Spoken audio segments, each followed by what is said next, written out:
All right. We are live. Hello, everyone. Hello. Welcome again.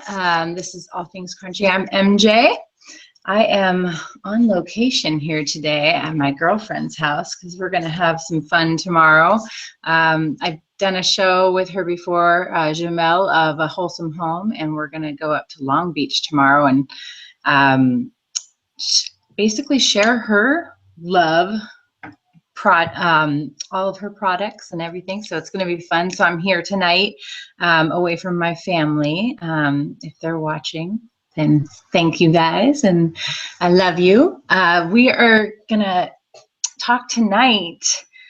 I'm always loving the topics that I choose because I want to know more about all of this stuff. So thank you, Kim, for agreeing to do this topic tonight. And I'm going to talk more about you, Dr. Kim Gambino, in just a moment. But tonight we're going to talk about chiropractic lifestyle and basically how it's really an approach to health that people should think more about. I'm going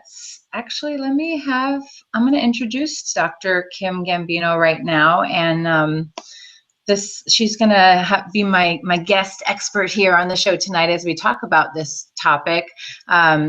And I'm going to let you, Kim, talk about yourself right now, being a chiropractor and all the things that you do. And please tell people how they can get a hold of you. And as we, talk about this topic, we'll get to know more about the things that you do. But I will hand it over to you right now. Great. Well, thanks for having me. And I find it really interesting when you said go ahead and talk about yourself, how immediately I withdrew. And I've talked about chiropractic and what I do. And then when you said myself, it was like, whoa. And I don't know, I think it's natural for women. Like I have no problem sharing chiropractic, sharing my passion, my dreams. But when I say me, and I just came from a retreat with 50 women, and I was in the woods for about a week. Yes. And now I'm conscious of that, which I wouldn't have been before. I would have probably just jumped right in and said da da da. And now I'm like, wow, it's interesting the things that we as women have accepted and have grown to become, even though that's not really who we are. Yeah, it's kind of like saying, hi, how are you? And like you wonder, do you really want to know how I am? Yeah, yeah. So what I do in the chiropractic profession, because as a woman, I don't think any woman does one thing. And if it's anything that we can't even count them if we just kept doing this and doing this, because there's so much that goes on in our life. But, since you had invited me in for the chiropractic, we'll attempt to stay on this subject. Yeah. It's so I've been a chiropractor for 25 years. My husband's a chiropractor. We have raised our children in the chiropractic family household lifestyle, and through the next 30 minutes or so, we'll talk about that, and you'll understand what that means. Yeah. And so presently we have a practice in Tierra Santa. Our website is drgambino.com if you are interested. We haven't updated our website, so I feel like it doesn't show who I am, and I'm actually working on that.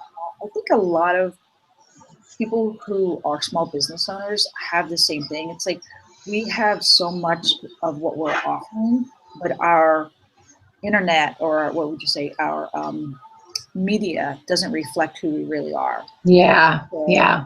yeah, I think that's common for people who are really, really into what they do, because they don't spend so much time making it look good on the outside. Yeah. So I'm making an excuse for my website. We'll get a new one. We're working on a new one, and we also have a practice in West Virginia. We moved here about 3 or 4 years ago, and we still have that practice, and we have a doctor in it, and so we take care of them from afar. And it's just one of those things that thought we were ready to let go of, and it just never happened. So I guess we're still supposed to be connected to that community. Awesome. Great. And then you are, I know you have one son because he helped us a little computer wise tonight, but how many other children do you have? I have 3 boys total. They're 25, 22, and 18. Yes. Nice. And my oldest just finished walking the Camino yesterday. Do you know what the Camino is? No, I don't. The Camino is a 500-mile walk across northern Spain. And Awesome. it's a very spiritual walk. And the pilgrims, there was pilgrimage that have been doing it for thousands of years, and about 200,000 people do it each year. And he happened to be in Europe, and he seemed to be having some issues within himself, and he was going to come home. And then all of a sudden he goes, I'm going to walk the Camino. And he did, and he's a different person. They set hostels along the way which take care of the pilgrims, and it's extremely cheap. And they walk and they sleep, and people walk together in ages from, I mean, I've seen 3-year-old kids being pushed in strollers to 90-year-old people walking. Oh my gosh. He just finished, got his certificate, so that's pretty amazing. Yeah, that's so awesome. Yeah. Well, so 3 boys, and you have a husband, so you're surrounded by just all these men. And we presently have another boy that moved in when all of our sons left because they seem to be traveling around. And we adopt. It seems like boys. I'm ready to adopt some girls though. Well, if I know any girls, I'll send them your way. I would love that. I would love it. Yeah, I have actually a friend, my best friend's husband, who is one boy of 9. And yeah, his mom wanted a girl so bad, but she got all her boys, and then all of her boys have lovely wives like my best friend. So that's how she got her girls. Yeah, that's what so.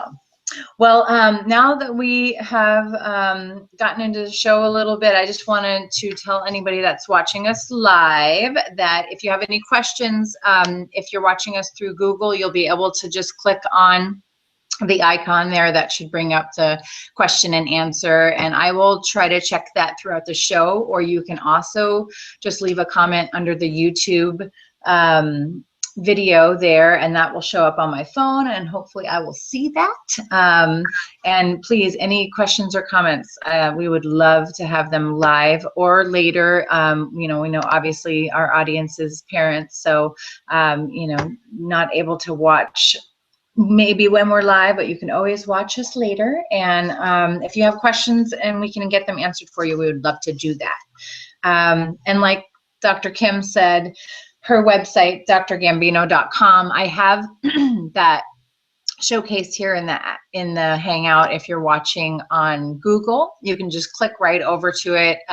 It should show up right there on Google, and you can just look at the website there that says Dr. Gambino Chiropractic and Health, and just click right over to it. So let's get started.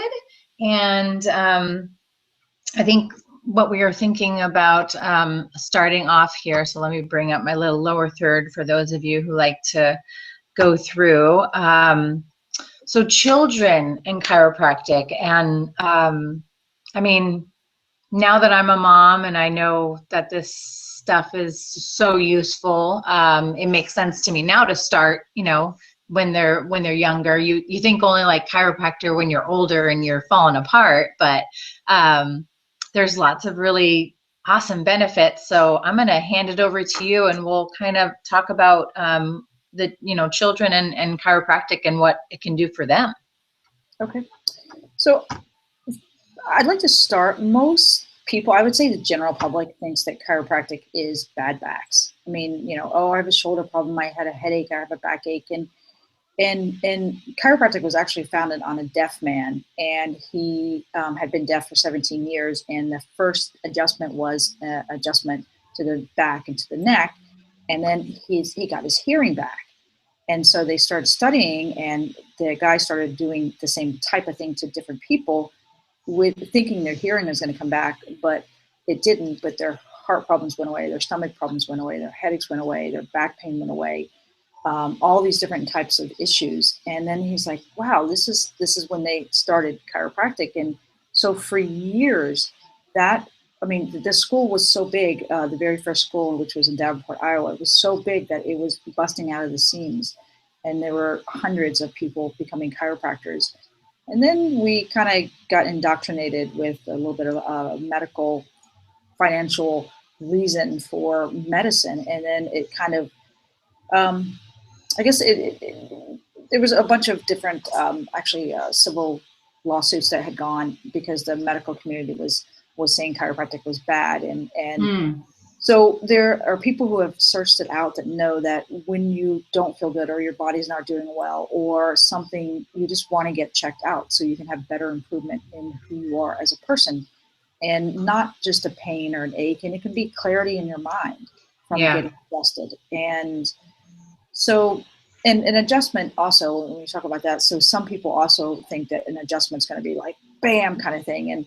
And that's not what we do. It's not what chiropractors do. It's a very specific adjustment. And then depending on how small you are, I mean, a baby's going to get adjusted, and we're talking minimal, just maybe just tapping, holding a couple of points. And the purpose is to allow the nervous system energy to flow. And I describe it like people understand acupuncture. There's a meridian system, the body's flowing, and you want to make sure, even though there are actually some acupuncturists, if you went into, if you didn't have a pain, they wouldn't know how to take care of you. Well, some chiropractors are the same way because they have been schooled in taking care of the specific problems. The chiropractors that we hang out with, the ones that we associate with, is when you go in, we do a full analysis of your spine, and then we check to see what's going on, and then we remove the nerve interference, which allows the body to heal, allows the body to function at 100%. Yeah. And through that, you don't end up going to the doctor. I was at I guess some type of like fair promotional screening type thing, and I was talking to a woman, and I said, well, I haven't been to a doctor since 1987. And she's like, really? And I go, yeah, and my husband's in 1984. And she goes, wow, you guys are lucky. And I said, and my kids, at this time, this was about 3 years ago, I said, and my kids are, I think they were 21, 18, and 15, something like that, 3 years apart. And she goes, And I said, health it's not luck. I mean, it is, this is what you have people on your health. It's really, I don't want to say just a way of life. It's understanding it and being educated on it. And to me, it's not even in my consciousness to get sick, and I came home today, I was gone for a week, and my son, he's like, I had a rough week. Something happened. And I'm like, really? This is my 18-year-old son. And he goes, yeah, and I got sick. And I go, really? Because I didn't hear anything about it. And he goes, well, no, I just run my body down. Yes. and because he understands that it's not like a germ that came and got him. It wasn't the flu. It wasn't, either something he ate, or he's staying up too late having a good time with all his buddies that just graduated high school, and through that now he has a better understanding of his body. Right. And I would say most people have this idea that like the sickness or the cancer or the illness, you just get it. It's like, and there's limitations of matter, but for the most part, like the new studies out called epigenetics, like genetics means that we get everything from our parents or grandparents, and we're going to have the exact same thing. Well, epigenetics, what that means is that 75% of, or 25% of what is passed down is in our DNA. Yeah. And then 75% is our environment. Now, What's even cooler is they're finding out that we're changing our DNA now. So now that 75% that they've said for the last, 5 years or so as far as epigenetics, and then we're into, now that we can actually change the DNA through meditation, through prayer, through focus, through yoga, through food. Yeah, exactly. Making that connection too, of just, I really had an impact when I watched the movie The Secret. I don't know if you've ever seen it. Yeah. Because I just really thought, like, when I thought of positive things, then positive things were happening. And when I thought of the negative things, then they were happening too. So it's like, for me, it made sense in my mind that the universe doesn't really give a crap about what I want or don't want. It's going to grab onto whatever. It doesn't matter if it's negative or positive. So, with, I wonder in children then too, they must heal a lot quicker too. Children and animals are actually the best people and things to adjust. Yeah. For one, their metabolism is a lot faster, and they usually most of the time, don't have an emotional connection to what's going on. If the parents feed into that, they're going to have an emotional Yes. connection.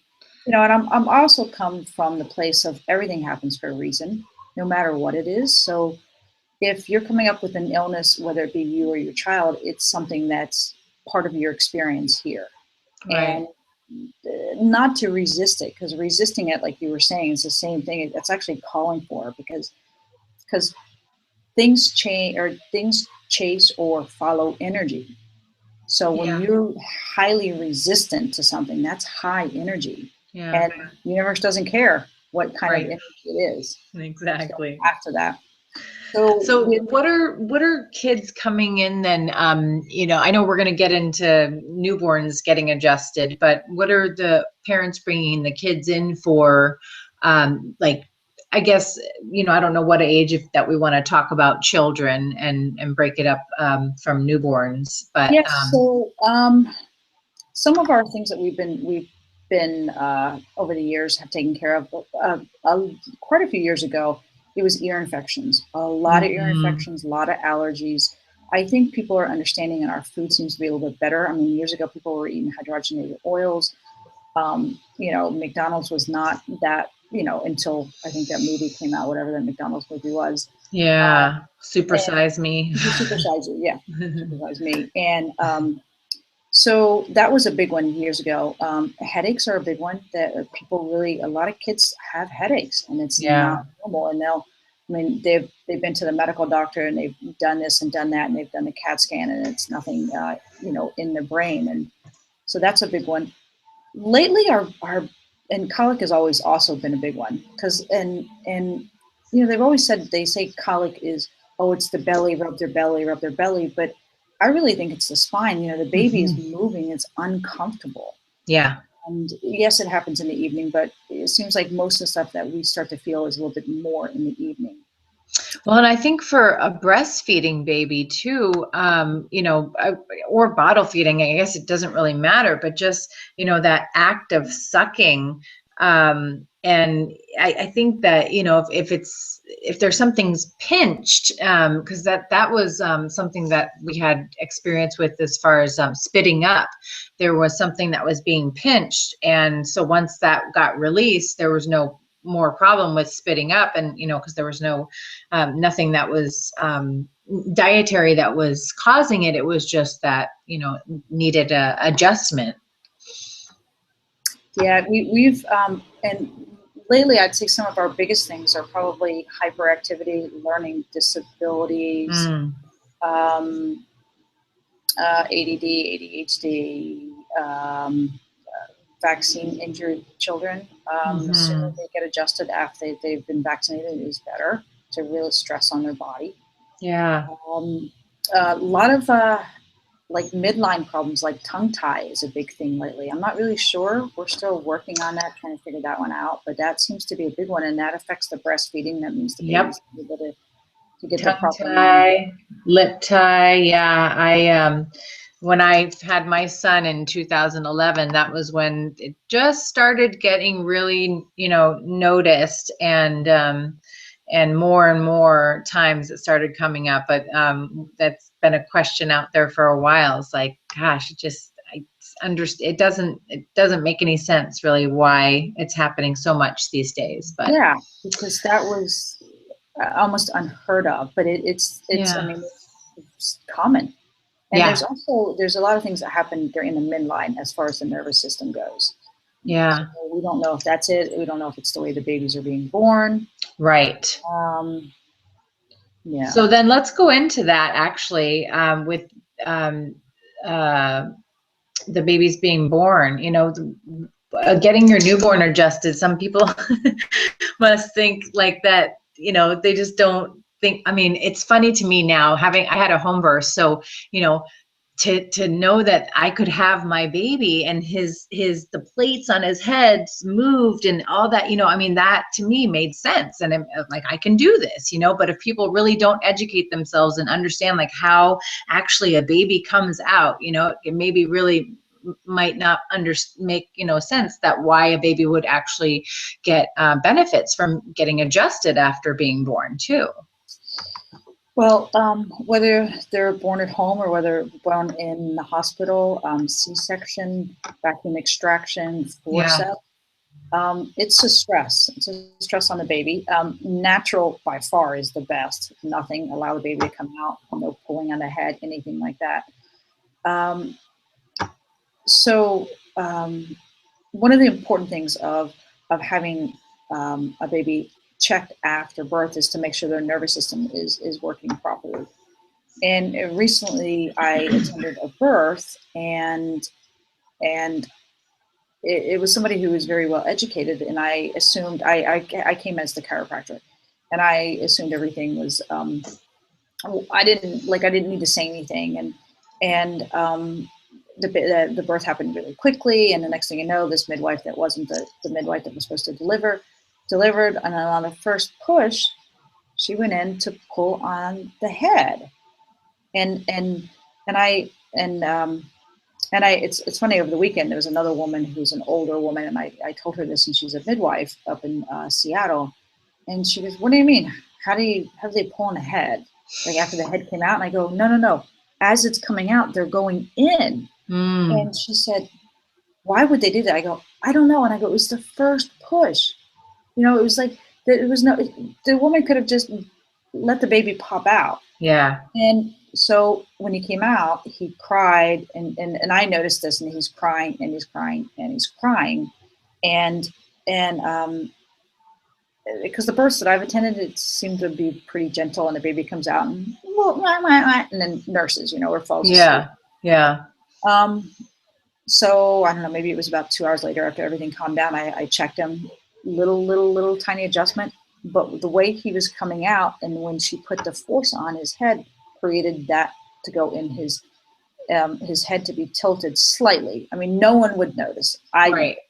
The mother noticed because he only liked to nurse on one side. And so this has been about, I don't know, a couple months ago, and he's just now better. Wow. And was it because he was laying in utero and that's the direction he was coming out, or was it from the pulling on the head? Yeah. There was another birth it was actually a homeless girl that I met on the street, and we were talking, and I said, "Call me if you need anything." And she called me, and I didn't even know her name. I ended up in her birth. She totally natural, didn't take anything. It was a 9-hour birth in the hospital. And this was on the second push, and the guy really pulled on her head. And I didn't have enough time to say, "Don't pull on her head," because I'm thinking hour and a half, 2 hours in, maybe. So same thing, came out, the head was cocked to one side, and adjuster. That took about 3 weeks for that one to so and you go, okay, well, the head's cocked to one side, but what that means is the flow of energy that should be flowing like this is now like that. So, and those are the simple things. So these are young newborns. If you get them adjusted now, they don't create that pattern.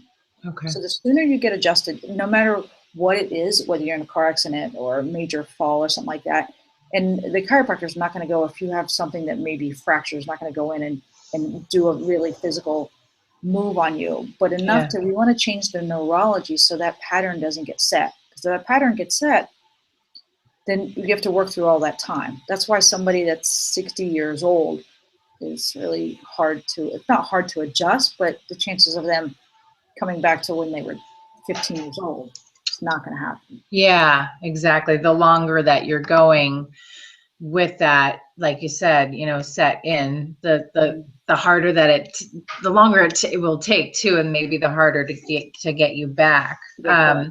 So then what kind of a schedule would, a newborn would get adjusted at birth? And then what would you do, to maintain, if say there isn't too many issues going on?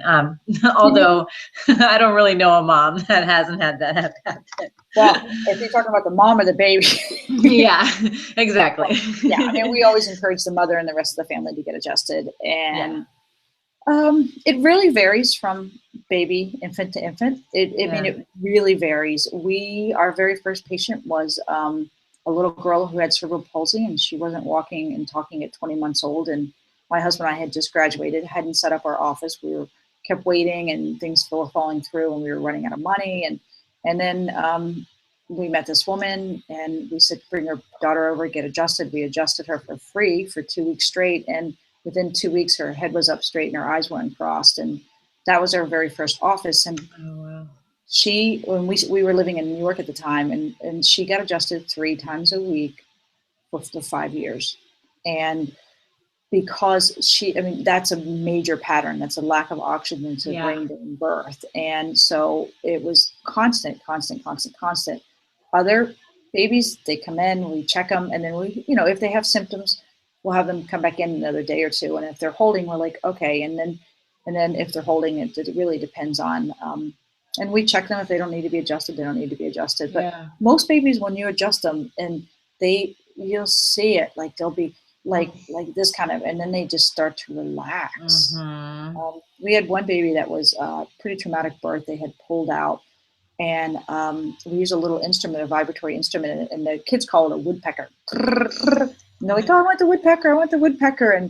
And so this baby, 9 months old, and it was in this little carrier over there. And I guess he'd only been in a few times, and I did the woodpecker, and he's doing this in his little car seat because he knew innately at 9 months old that was like, that would make him feel better.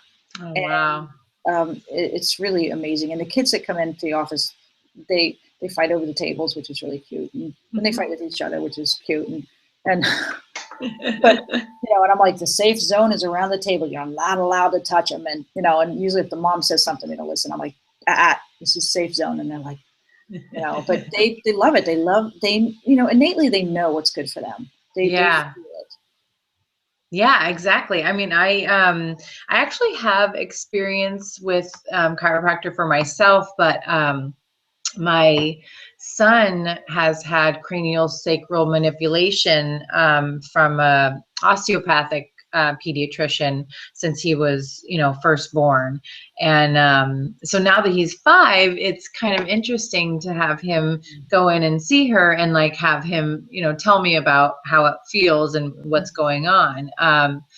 But I would always really notice a change after he would get adjusted doing that. And then once he got into like toddler, his doctor would always say, oh, he's falling a lot. I can kind of tell, with the feeling, I guess, his spine. So I always thought that was kind of funny, just what it might feel like to So some of the signs as a parent, if you go, well, okay, well, financially, I'd like to be healthy, but right now I'm not going to just take my kid in because my child must be doing well. But some of the things, let's say if you have issues, so some of the things that you would notice in a baby that you go, oh, okay, the baby would only nurse on one side.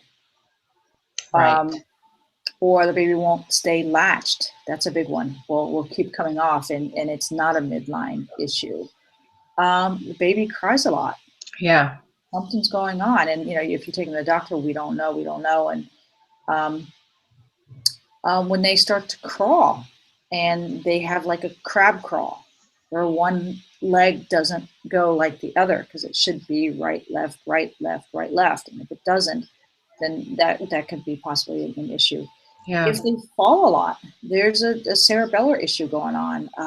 My second son I had him at a chiropractic seminar, and he was just learning how to walk, and I go, oh, I remember this. Oh, he's going to have bruises all over him. And I was thinking, I don't remember my first child having bruises. I don't. But, and then I watched, and none of my kids ever fell into the wall. They never like got up and fell into things. They never, except for one, and it was after a car accident, fell out of a tree. I mean, I found I guess he was probably 2.5 years old, and I was looking for him. I couldn't find him. I'm like, Raleigh, Raleigh, Raleigh, Raleigh. And I looked, and he's about, I don't know, 30 feet up in the tree in his underwear. And we were living in Georgia at the time. I remember because I took a picture of it. And, and it's funny because I wasn't scared. And because I knew that, and they were aware of their spatial, of the space. It's called spatial awareness. They were aware of their surroundings and what was going on. And I'm sure it was from getting adjusted. I'm sure. I mean, I'd see other kids that would run, like little babies run right into the ocean. And you would think, okay, if they ran into the ocean and they would toss them a little bit, they wouldn't do it again. They go right back because that feedback system is not working properly. Yeah. Awesome. I love that. I think that it's one of the things that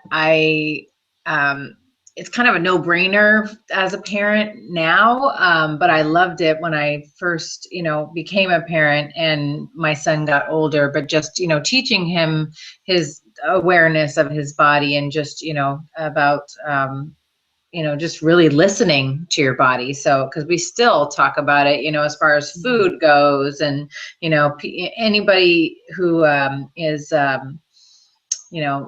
far as hands-on body, fighting movements, because this is my boy who loves to fight. So let's move on to one of the last points that I know that we wanted to talk about, and I'll bring that up here, which is educating yourself, the importance of educating yourself when you are going to be in labor and birth, and how you put it personally, choosing your birth team, and like we were talking about before the show, having a chiropractor being a part of that. And so I'll have you talk a little bit about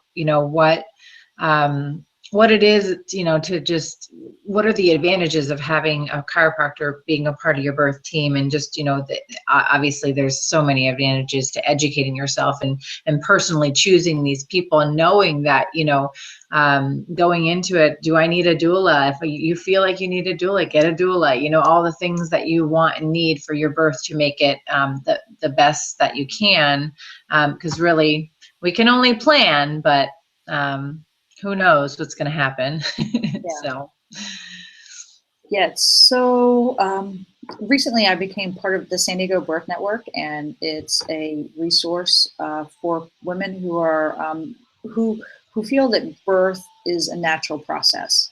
And those are the providers that we have. I mean, there's tons of providers around the city, and a doula, a midwife, as opposed to, or maybe an obstetrician that you can trust and you feel like is there for you. Lactation consultant, whether you're going to need that or not, to even have that on there to know. And a lot of women really like birth photography. I mean, that's a big one. Yeah, it is. And but if you go San Diego Birth Network, I think it's San Diego birth.org, and once again, that's another organizations that we're getting a new website, should be this week. And so to have a chiropractor, not only at the birth, but during the pregnancy of the mom. So when you're thinking about what happens during those 9 months, and if your nervous system is not running properly, I mean, the body puts all of its energy into the area that is calling for it the most. Right. If you're in a fight or flight, it's gonna kick in your adrenals. And if you're building a baby, it's gonna give all of its resources to the baby.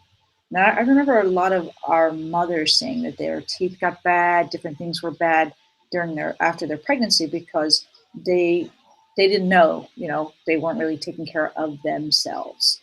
Right. So, with chiropractic, if the nervous system is running properly, you'll have a better instinct of how to care for yourself. That's just during the pregnancy. Now we're getting into the birth. So if the pelvis, or there's a problem with the pelvis and it's misaligned, or the sacrum is misaligned, the baby sometimes won't turn. So you have a transverse, or the baby's head's up. So by going to a chiropractor during that time, there's different things that we can do to get the baby's head to come down. Mm-hmm. And then if the pelvis is misaligned with the low back, it's going to cause back pain during labor. And then if you have back pain during labor, what happens with that? Then you get an epidural. No, I don't want any meds, but you get an epidural because it does hurt. And then if you get an epidural, you're probably going to get Pitocin. If you get Pitocin, the baby's either going to shoot out, because naturally the uterus contracts like this. Mm-hmm. It should be contracting like down. So it contracts rhythmically. So that's when the contractions up, and then it stops. So that it's doing this. When you get Pitocin, it does this. Yeah. So that's why the baby either flies out or up, and it doesn't come out. Yeah. So if that happens, then we're not talking about just the little pull that I've seen, or I mentioned the first two births, but we're talking really hard where they're pulling really a lot. And then when they do that, they mess up the cervical spine, which messes up the lymphatics, which sets the baby up for a lot of reflux is a big one when that happens. Yeah. So the education and learning everything you possibly can, everything, even though you're like, gosh, I didn't think I'd need to know that. But, as women, we're not really educated on our bodies too well, not the way that we should be. And it's because it's been one of those things of don't talk about it. Mm-hmm.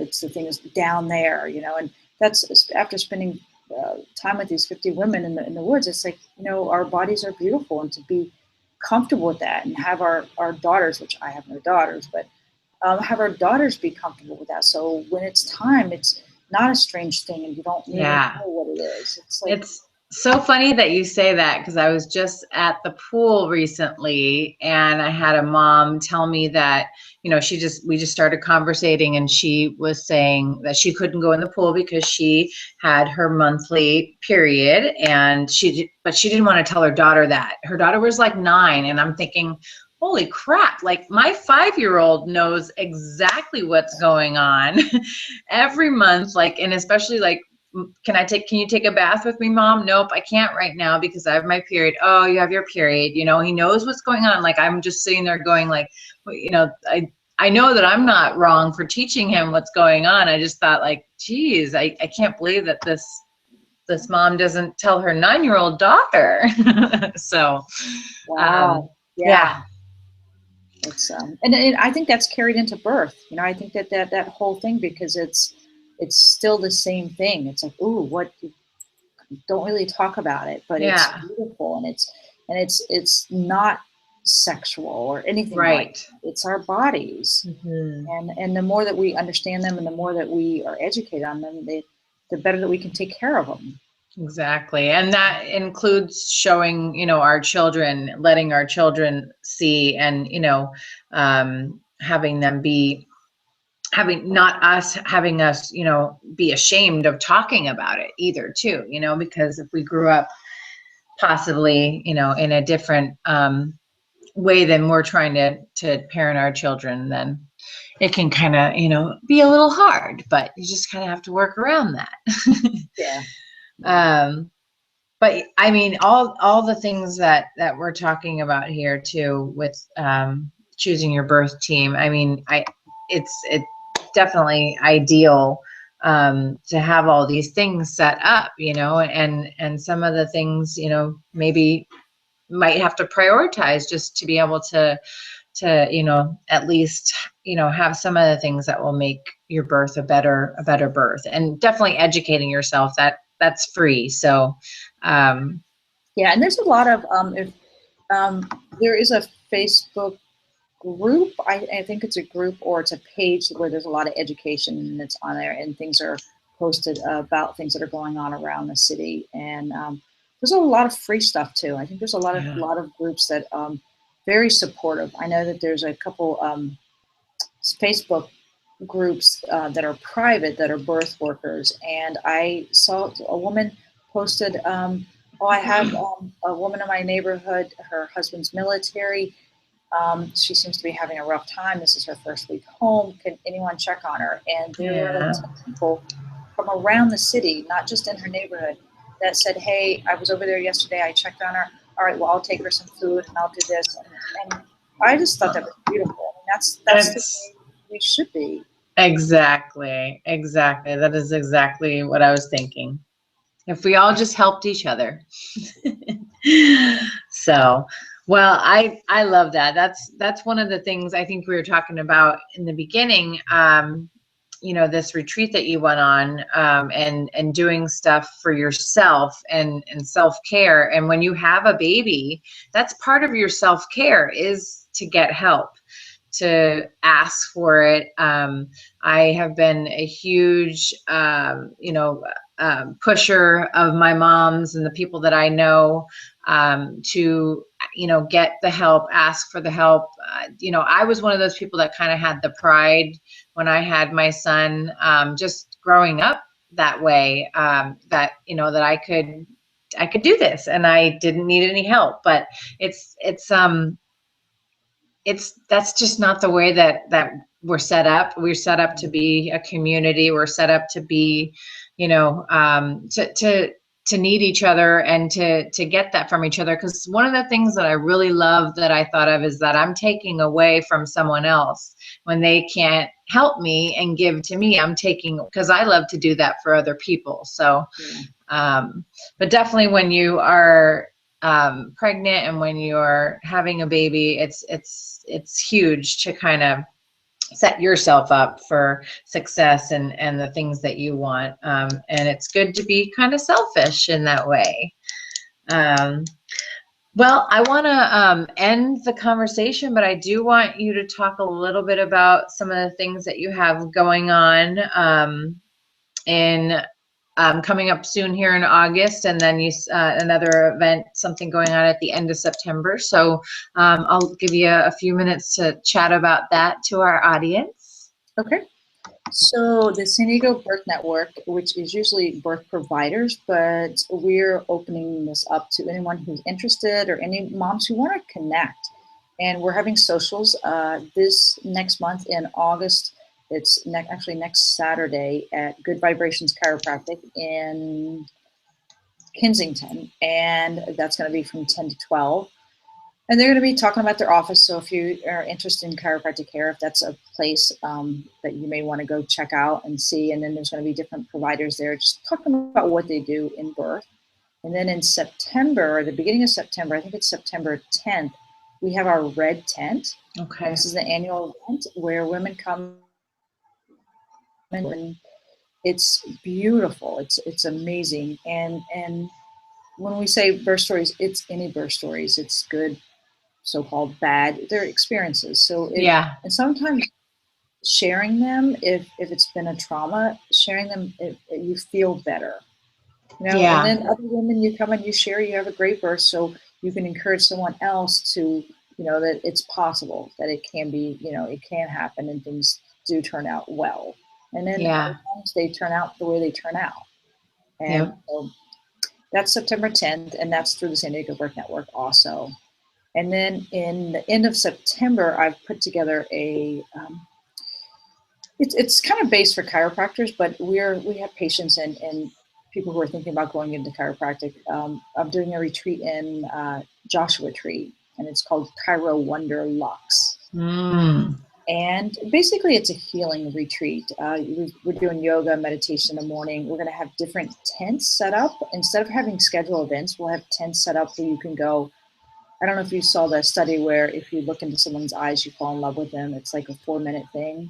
Like, I think I saw it on Facebook, and they just put random strangers and they were staring at each other, and they said that when you stare for 4 minutes, something happens. So we're going to have tents set up like that so you can grab somebody. And and it's the idea of opening yourself up, and we're going to have timers, and then there'll be a mirror if you choose to do it by yourself, or there'll be a 4-minute and 10-minute, and then we're having a divine expressions tent, and then we're doing a sacred fire dance. So we're going to be drumming and dancing for like 3 hours around the fire, and it's a whole cleansing, and there's a ceremony and where you throw things in the fire to get rid of them, and then the next night we're doing a bowls ceremony, a crystal bowls sound vibration. Ooh, and awesome! The woman is amazing, and it's on 650 acres up in Joshua Tree, and it's got a crystal grid running through it. It's an off-grid piece of property, and so there's camping, and there's going to be kids running around, and just to be free and to be around like-minded people. And then we're also having I'm more of a paleo eater, but we're having a raw vegan. They do some cook stuff, food truck there for the whole weekend, and it's priced really well. It's $150 per person, and then children under a certain age are free, and then I think it's $100 for kids, but that includes all the food and everything. And camping. Wow! So if anyone is interested, we'd love to have you. I mean, we have numerous patients that come to all of our chiropractic functions because they enjoy being around healthy, like-minded people. And it encourages them to have a stronger, conviction of what they're choosing to be around. And so that's open. It's open for anyone who wants to. That sounds so like magical. It's pretty magical. Yeah, and that's Chiro Wonderlux, and spelled WUNDER .org, and it's going to be a really beautiful event retreat. Yeah. Oh my gosh, that sounds awesome. So I hope some of our viewers check it out. Yeah, and they can just have them contact me. You can find me on Facebook under Kim Gambino. You should be able to find. I mean, we're friends, so if they're friends with you, and you can look under Gambino Family Chiropractic or Full of Life Chiropractic, and I'm pretty easy to find. Yeah, definitely. And if you have a problem, please let me know, and I will get you two together. Yeah. All right. And I'm open for, if they contact me, I'm open for phone calls, whatever. I am highly supportive of anyone who reaches out for whatever reason. Yeah, that is very awesome. I appreciate, all of the knowledge here tonight. And, it sounds like you're one of those people too, that's just, if somebody needs help out in the community, it's kind of just, it's not even just like a thought. It's just, we just kind of go. So, and we do need more people like that out there. And I think that they're out there. I think it's us connecting and taking time out for ourselves with the self-care to do that, because I get fulfillment, like you were saying, when you help someone else, and to be around other women, and and just hang out. I was going to start a cooking club, and where everybody brings their own stuff, and then we would choose recipes and put it together, and then we'd cook it at home, but we'd put it together as a group so you could hang out and cook together, not necessarily cook, but put it together so you're not in your own kitchen by yourself doing it. Yeah, exactly. I know. I mean, because that's one of the things too. Like, if you can be around other people and not be secluded, then it's maybe the task that you're doing isn't even something that is going to be. It can turn into something fun. So. Awesome. Well, thank you so much. I really appreciate your time tonight. And I know we're going to do another show together. I have all my stuff here. Oh, it's going to be in December 16th. The toxic household, right? Yeah. That's a good one. That's another one of those so-called secrets of being well. Is understanding where the toxicity comes from. Yeah, definitely. I'm looking forward to that, because I feel like we totally moved that way, having my son just started getting the chemicals and the toxins out of the house, and it proved to be a really good thing in the end, and so it's something that I I love to learn more about, because it's something that I definitely want to. If I don't know something, I need to know more, and that's why I call my show All Things Crunchy, because I love to learn more if I can. The next show that we're going to have, I just wanted to promote, is going to be with Susie Walton, who I've had on. She is the one that started the season number 2, All Things Crunchy. We were talking about micromanaging your kids on our first episode, but next episode is going to be about reaction and response. So it's a really one of those things in parenting that is a constant. It always comes up because you are always figuring out how to react. And then hopefully you guys have enjoyed some of the other shows. And if you have any questions or comments, please feel free to contact me in any social media out there. You should be able to reach me. So you guys have a good night, and thank you again, Kim. All right, thank you. Thank you for having me on. Yes, and check out Dr. Kim at drgambino.com, and then we'll have her on at the end of the season. So thank you, guys. All right, thanks. Bye.